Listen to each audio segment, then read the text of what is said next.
We have a new Vikings history video out over on Purple Insider. In this one, we go over the greatest pranks of Bud Grant's career, including the time that he fake shot someone. Seriously. Click the card in the upper right corner or the link in the description to learn more. And now, on with our feature presentation.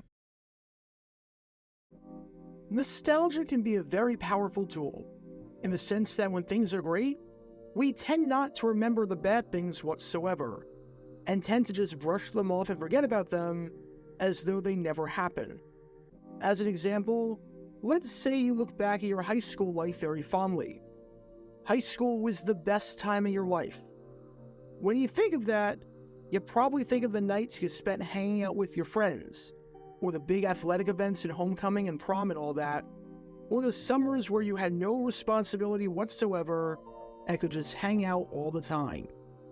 You don't think of the hours studying for tests, the times you screwed up badly, or the countless days that just blended in where you're saying to yourself, please get me out of here and let this day end. And it's very similar with professional sports. If your team wins the championship, you remember the good times from that season. You don't think of the screw-ups and the controversial decisions. Ask any Chiefs fan what they think of the 2022 season, and they're probably not bringing up the game against the Colts as the first thing in their mind. This is a long way of saying that even the best of times had their awful moments. Even the best of teams, in the midst of championship runs, screwed up in catastrophic ways that you might only associate with poor teams. If this same story happened with a team in the 1980s like the Atlanta Falcons or the Tampa Bay Buccaneers, as in a team that was consistently terrible throughout the decade, we would remember it. It would live on in infamy, and it would serve as another reminder of just how bad and dysfunctional those franchises were. But this story happened to the team that won the championship. This story happened to the team that won it all. Because this man right here that you've been watching this whole time is quarterback Bob Gagliano. Today, you might remember him as a quarterback who, all things considered, had a solid career in the NFL and exceeded expectations, seeing as he was a 12th round pick in 1981 and ended up being the starter on the Lions around the turn of the decade, playing over a decade in professional football. But in 1988, he was part of one of the craziest blunders in 49ers history. Not so much because of the scope of it, since obviously it did not matter in the grand scheme of things, as they won Super Bowl 23 that year, but because of how egregious and careless the blunder was. Because in 1988, the 49ers tried to make an illegal signing and completely forgot what the NFL rules were. And this is the story behind the debacle. Before I talk about the actual debacle in question, we need some context to understand not just who Bob Gagliano is, since he is the man of the hour, but why the Niners were even considering something like this in the first place. It's October 30th, 1988. It's week 9 of the NFL season, and we have a big game on our hands taking place at Candlestick Park between the San Francisco 49ers and the Minnesota Vikings. This is a big game on the part of the Niners for a few reasons.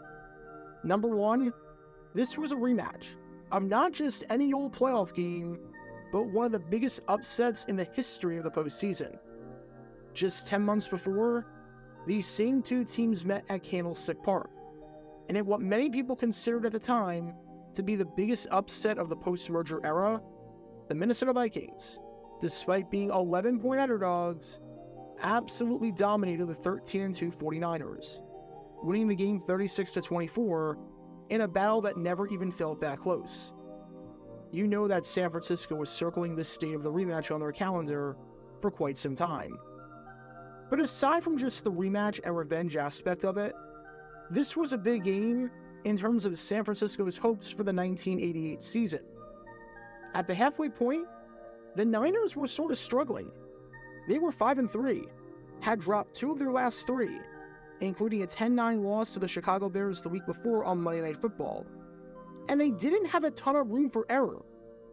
San Francisco was actually hanging on for dear life in the playoff picture.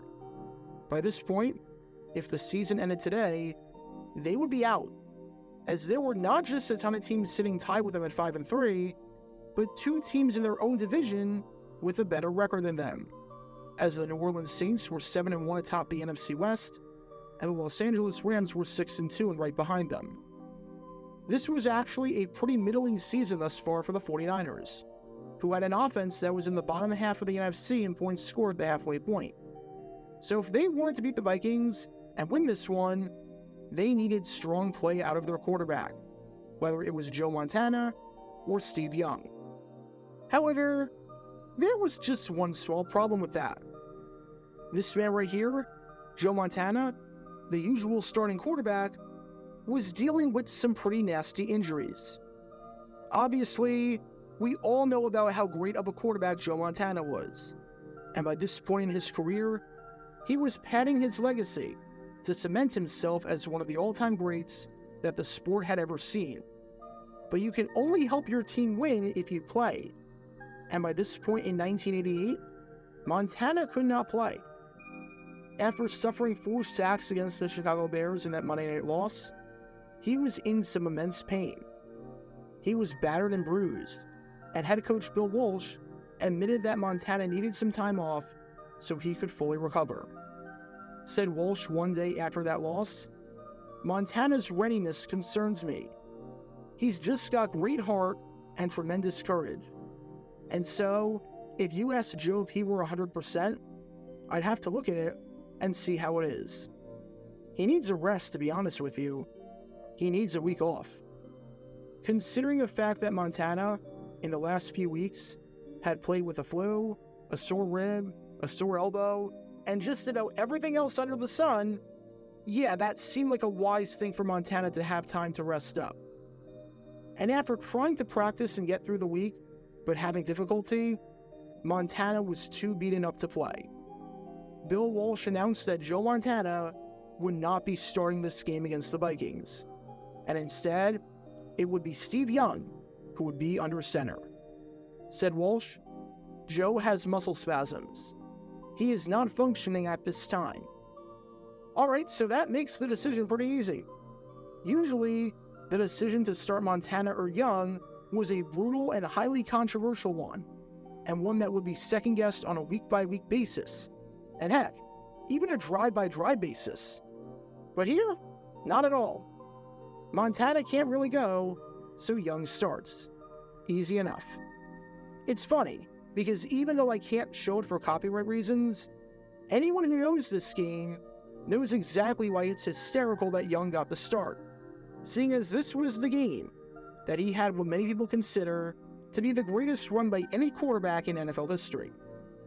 But that raises the question, who's going to be the backup quarterback? Obviously, you can't roll into a game with one quarterback. To do so would be coaching and roster malpractice. You need a backup who knows the system, just in case the starter goes down or has to come out for a bit. Fortunately, the Niners had an ace up their sleeve that they could go to. They had a man who was a free agent, who was just made available after getting cut by the Indianapolis Colts, that could play in the NFL, that was a veteran, that knew the system, and could fill in if it was necessary. And that player was none other than this man right here, Bob Gagliano. Gagliano was drafted in the 12th round of the 1981 NFL Draft by the Kansas City Chiefs, but didn't do a whole lot there, throwing a grand total of 1 pass during his time in Kansas City, oddly enough, against the San Francisco 49ers.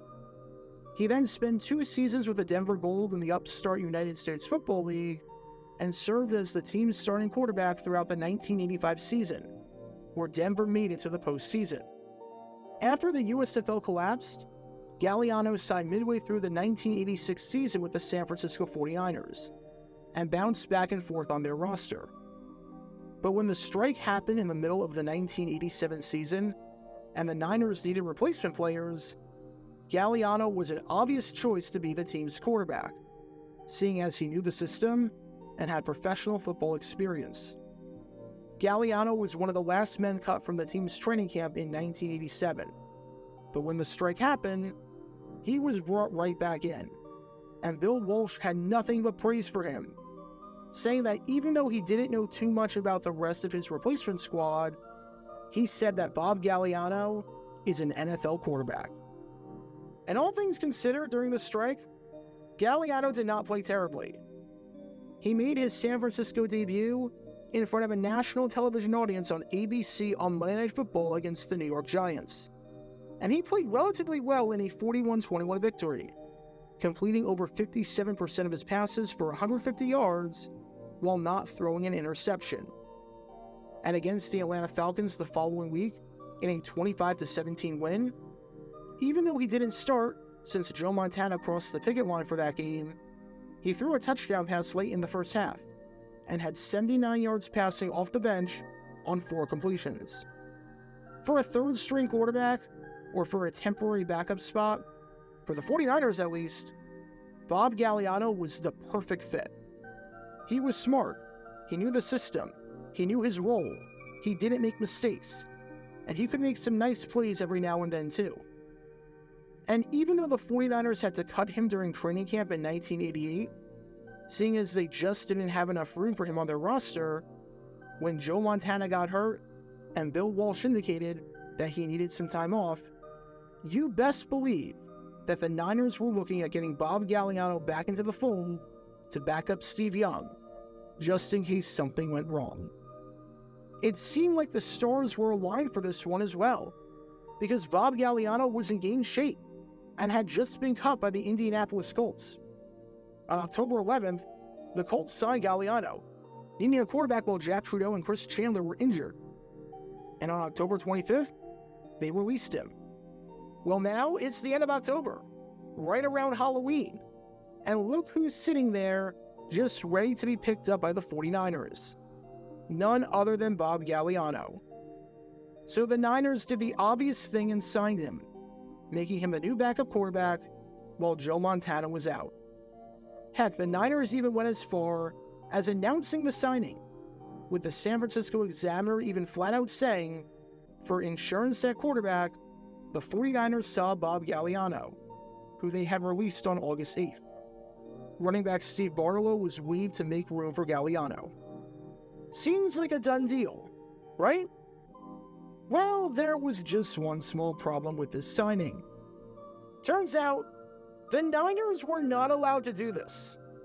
Turns out, this signing was completely and 100% illegal and went against the NFL rules. It wasn't the first time something like this happened with the 49ers, as you might remember the video that I made a while ago about the time that the team tried to re-sign tight end Ted Kwolek following his time in the World Football League. You can learn more about that fiasco by clicking the card in the upper right corner. However, at least with that, you can chalk that fiasco up to the NFL having to make up the rules on the fly following that league's collapse midway through the season, and no one really knowing what the heck was going on. This though? The signing of Bob Gagliano? Yeah, it wasn't like that at all. The 49ers just completely broke and forgot the rules, and had no one to blame but themselves for it. You see, per NFL rules at the time, if a player is in a season where they can claim free agency, and they claim free agency, then a team cannot re-sign that player if they cut him in the same season. In other words, you sign a guy and you cut him, you can't bring him back. It's sort of similar to the rule provision in the NBA right now. And seeing as the Niners cut Gagliano during training camp in August, and it was a season where Gagliano claimed free agency, the Niners were not allowed to sign him again. If they wanted to sign him in 1989, by all means they could. But for 1988, nope. And the 49ers, somehow, failed to realize this rule before announcing the move. Meaning that not only did they illegally make a move, but they didn't have enough time to bring a quarterback on the roster, since they were so dead set on acquiring Gagliano and had no plan B whatsoever when the NFL saw the signing and told them that they were not allowed to do that. This meant that instead of having an actual backup quarterback in the event that Joe Montana couldn't go, like Bill Walsh said, it was going to be fullback Harry Sydney, who would have entered the game as the emergency quarterback if something were to happen to Steve Young. All because the Niners had no idea about what the NFL rules were and completely botched this entire situation. It stung for the Niners. It stung for Gagliano, who wouldn't play for the rest of the 1988 season. And it just stung for everyone involved, although at least it worked out for both sides eventually.